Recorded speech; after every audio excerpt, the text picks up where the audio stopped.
प्रेम पापों को ढांप देता है। पहला पतरस अध्याय 4 पद 8।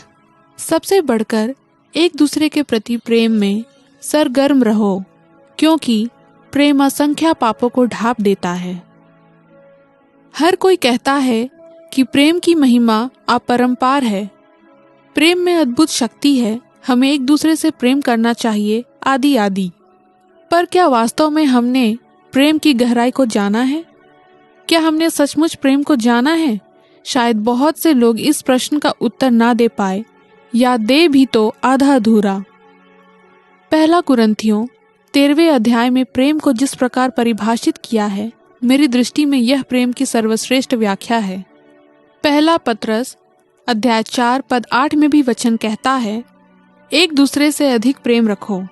यह प्रेम दैहिक प्रेम नहीं है, ना वह वैसा प्रेम जो परिवार का एक सदस्य दूसरे सदस्य से करता है, ना ही वैसा जैसा पति पत्नी के बीच होता है।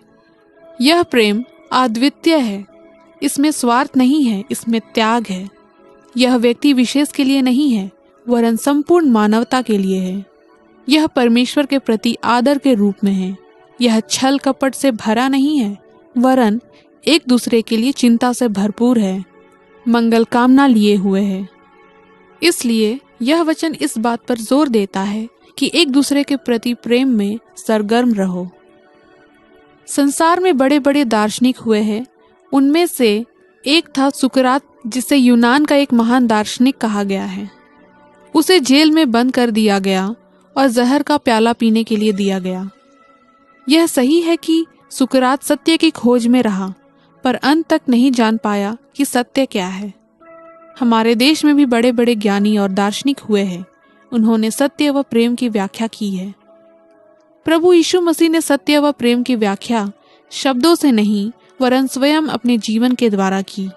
मार्ग, सत्य और जीवन मैं हूँ। और प्रेम को तो इस हद तक उन्होंने साकार किया कि हमारे पापों के लिए अपने जीवन का बलिदान कर दिया। इससे बढ़कर कोई प्रेम नहीं कि कोई अपने मित्र के लिए अपने प्राण दे।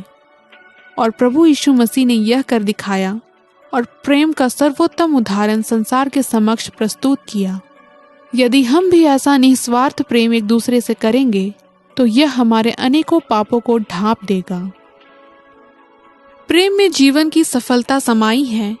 प्रेम स्वतः सुखाए नहीं, सबकी भलाई है।